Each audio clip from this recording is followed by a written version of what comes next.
Hi, my name is Professor Dr. Devaruti Haldar, and in this part we are going to discuss about law of arrests.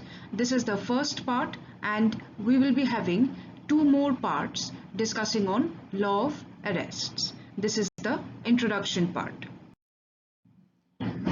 To understand the meaning of arrest, we should also understand the meanings of two more terminologies, that is detention and custody. Let us see how the term arrest may or may not be connected with the other two terms. Detention actually means stopping a person from moving away. Such stopping of person may be done by any private person, may be done by any other authorized person, may be in the airport by the customs officers or by the immigration officers, etc., who might have some kind of authority for detaining a person. Detention may also be done by the police. Detention can be done on the basis of suspicion or apprehension or for any other reason which may authorize that particular person who is detaining the particular person, because it is mandatory or it is within the specific rules of that particular place from where the person is actually exiting. It is, however, not permissible for a prolonged time without a proper charge. That is, detention is not permissible for a prolonged time without a proper charge. We have seen some very important cases, like for example, Shah Rukh Khan was detained in an airport in the US for certain inquiries. This particular detention attracted lots of media attention also. But that particular detention was also criticized because there was no specific charge, etc., but there may have been some suspicion or there may have been some apprehension. However, such types of detention may not be done by the police authorities alone. It can be done, as I stated earlier, by some other persons or by some other authorities which may have the authority for detaining a person for some specific reason. Arrest, on the other hand, may be defined as using legal authority to deprive a person of his or her freedom of movement. It must be done on a reasonable belief or solid information or under warrant. As we understand, arrest must be done by the police officer or by any private person who may have been authorized to make an arrest or by the magistrate. For arrest, there must be some charge for commission of offence. But as we just saw in the case of detention, it might not be the same for detention. That means for detention, there might be some suspicion, maybe some apprehension, or maybe it is a mandatory rule. But for arrest, there must be some charge for commission of offence.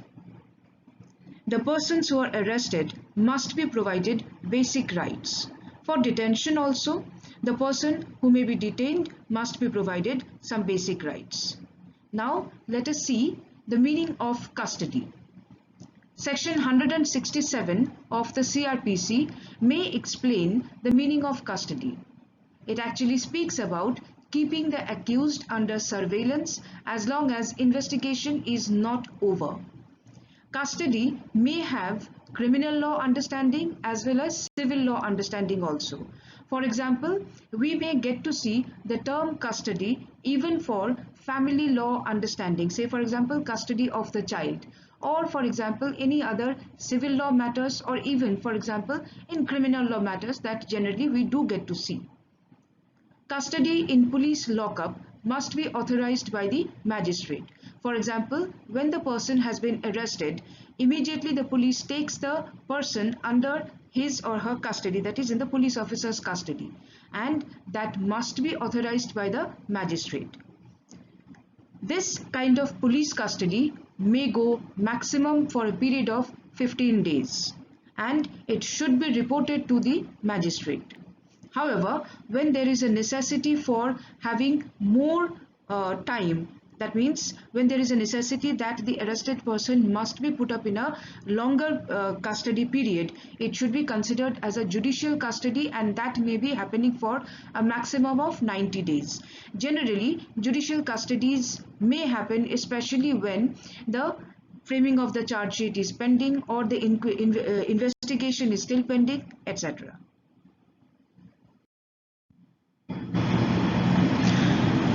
Arrest may be done by the police officers, and in that case, chapters 5 and 6 of the CRPC deal with such kinds of arrest. Arrest may be done by the judicial magistrate, which has been discussed under section 44 of the Criminal Procedure Code. Arrest may also be done by the private person, but who must be authorized in this regard. Section 43 of the CRPC discusses about this. However, no private person can actually make a detention or an arrest, or no private person can also not make any person to undergo any sort of physical or emotional torture in the name of arrest or detention. If any person has been arrested by any private person, that particular arrested person must be given, or the custody of that particular person must be given to the police within due time, and also may be done within the police station, or these private persons who may have arrested the particular person may also call the police and immediately hand over the person to the police officer. Now, let us first understand what is the meaning of arrest by the private person. As I have discussed, it is actually discussed under section 43 of CRPC. Section 43 very clearly mentions any private person may arrest or cause to be arrested any person who in his presence commits a non-bailable and cognizable offence, or that particular person is a proclaimed offender. Now, there are many cases where the private person may not be able to find out whether that particular offence is a bailable offence or a non-bailable offence, whether that offence is a cognizable offence or a non-cognizable offence. As we may already know that cognizable offences are actually heavier offences, non-bailable offences may also be heavier offences. But in certain cases, the private person may come across any person who may have committed theft or who may have committed petty offence, and may, under the impression that he may have the authority to arrest that person, may detain that person or may arrest that person. In such cases also, section 43 would be narrowly used, and that particular person who has been arrested must be submitted to the police officer, and that particular police officer may decide whether the person who has been arrested and handed over to the police officer has committed a bailable or a non-cognizable offence, or a non-bailable and a cognizable offence. Section 43 further says that private person may also go ahead for arresting a proclaimed offender. It also says, without unnecessary delay, such private person shall make over or cause to be made over any person so arrested to a police officer, or in the absence of a police officer, take such person or cause him to be taken in custody to the nearest police station. Which actually means, as I just stated now, that particular arrested person may not be kept as arrested person within the four corners of the wall which has been actually occupied by the private person, or in any other place, and he or she cannot be kept just like that without being submitted to the police station or to the police officer. Section 43 further says, if there is reason to believe that such person comes under the provisions of section 41, a police officer shall rearrest him. That is, if the person has committed any offence and the police officer may be authorized to arrest without warrant, then in such case the police officer shall rearrest him. Further, it also says, if there is reason to believe that he has committed a non-cognizable offence, and he refuses on the demand of the police officer to give his name and residence, or gives a name or residence which such officer has reason to believe to be false, he shall be dealt with under the provisions of section 42 that we are going to discuss later. But what actually it means is that if the person has committed a non-cognizable offense, and when the police officer is asking that particular arrested person who may have been arrested by the private person to provide his name, to provide his address, etc., and that particular person is refusing to give such name or address, the police officer may go ahead for arresting the person. The section 43 further says, but if there is no sufficient reason to believe that he has committed any offense, he shall be at once released. Which further means that if, suppose for example, on the apprehension that he may do some offense, or on the very fictitious ground or false ground that he has come from outside the locality, he may steal, or he is coming with a criminal past, etc., due to the fear in the minds of that particular locality, the private persons may arrest this particular person, and the police officer is called, or he is taken to the police station, etc., and the police officers may find out that no, there is no such past activities of this particular person which may actually make him called as a proclaimed offender, or may be called as an offender, or may be called as any other person who may do an offense, or for example he has not committed any offense at the present, he must be released at once.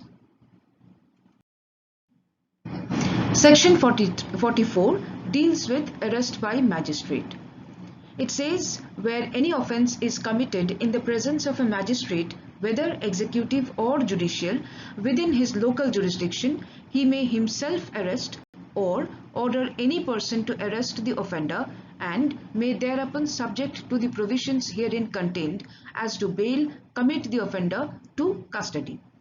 Now, we must understand that the judicial magistrates or the executive magistrates may not be able to execute the arrest themselves, but section 44 gives a very wide power to such magistrate to arrest the person, or may order any other person, that is a police officer, to arrest the accused person. Further, section 44 further says, any magistrate, whether executive or judicial, may at any time arrest or direct the arrest in his presence within his local jurisdiction of any person for whose arrest he is competent at the time and in the circumstances to issue a warrant. Which means that in case he is not competent to issue the warrant also, but in his presence that particular person has committed an offense, he has got the right to go ahead for arresting the person, or to direct any other police officer to arrest the person.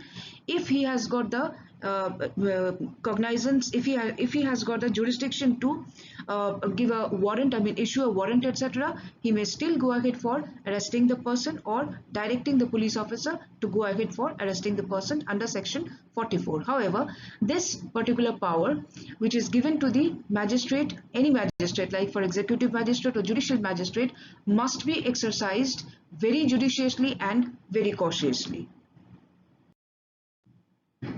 Now comes the question of arrest by the police officer.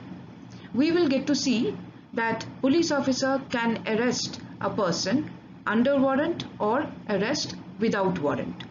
Arrest without warrant generally happens for heavier cases. Arrest under warrant may also happen in specific cases. We are going to discuss about such kinds of arrests in the coming videos and also in the lecture. Now, let us first find out how the arrest without warrant can happen, especially under section 41(1) of CRPC.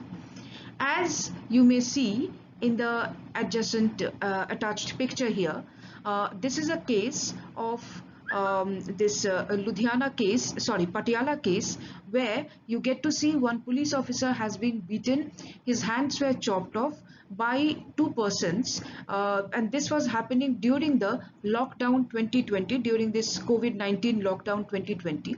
This police officer was actually exercising his duties, and he was trying to prevent people from going inside a market, because it has been his duty, and he has been authorized to prevent persons in a large group to go within the market.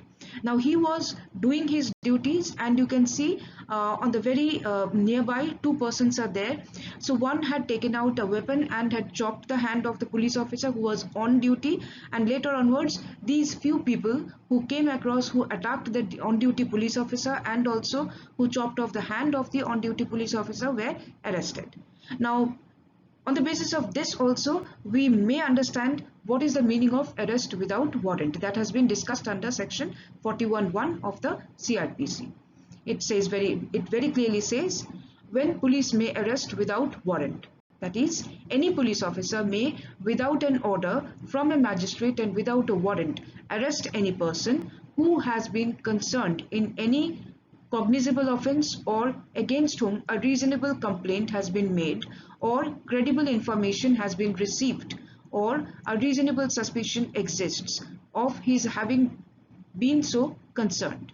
Now the picture attached to it can actually show you that maybe the first subclause, that is subclause A, can also be executed here for the commission of the offence. Subclause B says, who has in his possession without lawful excuse the burden of proving which excuse shall lie on such person any implement of house breaking, etc. That means when a person has committed some offence, which can be a cognizable offence also, and he has entered into a house, he has actually done a house breaking, and either he has tried to escape from the arrest, or he is trying to trespass in the house, or he is trying to commit some bigger offence, etc. In that case, the police may go ahead for arrest without warrant. Subclause C says, who has been proclaimed as an offender either under this code or by order of the state government, etc. Such proclaimed offenders may have escaped from the custody of the police, may have escaped from the judicial custody, may have escaped from the prison, may have escaped the clutches of police, especially for while the police was executing order, etc., or the persons who may have committed some heavier offences. In that case also, the police may arrest that particular person without warrant. Further, subclause D says, in whose possession anything is found which may reasonably be suspected to be a stolen property, and who may reasonably be suspected of having committed an offence with reference to such things. Now, it can happen that a person was running away with a stolen property, and that stolen property may be a very valuable good, or maybe cash, etc. And the public or the police officer may have come to know that this person has stolen something, number one, and number two is that he is running away, he is escaping the arrest of the police officers. In that case also, arrest may be done without warrant.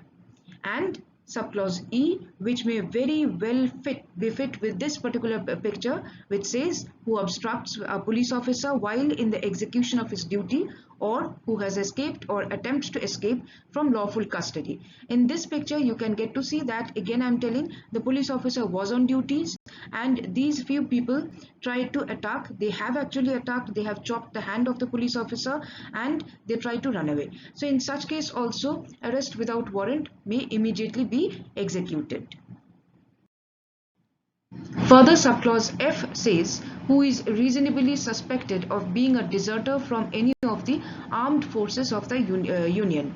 Now, any army officer, any army Jawan, etc., who may have deserted the armed forces, and he may have escaped, that particular person may also be arrested for without warrant. Further, subclause G says, who has been concerned in or against whom a reasonable complaint has been made, or credible information has been received, or a reasonable suspicion exists of his having been concerned in any act committed at any place out of India, which, if committed in India, would have been punishable as an offence, and for which he is, under any law relating to extradition or otherwise, liable to be apprehended or detained in custody in India. So what does it actually mean? For example, any person, here you get to see it is actually written as any person who may have committed an offence outside India, which may have been considered as an offence within India, and that particular offence may provide the rights over the police officer to arrest that particular person and to carry on with the investigation, search, seizure, arrest, and then to try that particular person within the criminal courts in India, etc. So in that case, you can always understand that this particular provision, that is subclause G, has an extraterritorial scope of the CRPC, especially on the persons who may have committed any offence outside India, which may be considered or which would be considered as an offence within India. Subclause 8 says, who being or released convict commits a breach of any rule made under subsection 5 of section 356. It is again something which actually speaks about a released convict, maybe for good behavior, etc., but he commits a breach of any rule that is made under subsection 5 of section 356 of CRPC. Or further, subclause I says, for whose arrest any requisition, whether written or oral, has been received from another police officer, provided that the requisition specifies the person to be arrested and the offence or other cause for which the arrest is to be made, and it appears therefrom that the person might lawfully be arrested without warrant by the officer who issued the requisition, which very clearly mentions that these kinds of arrests must be made when there is a credible information, when there is a reasonable complaint, and such kinds of arrests may not be made at the whims and fancies of the police officer.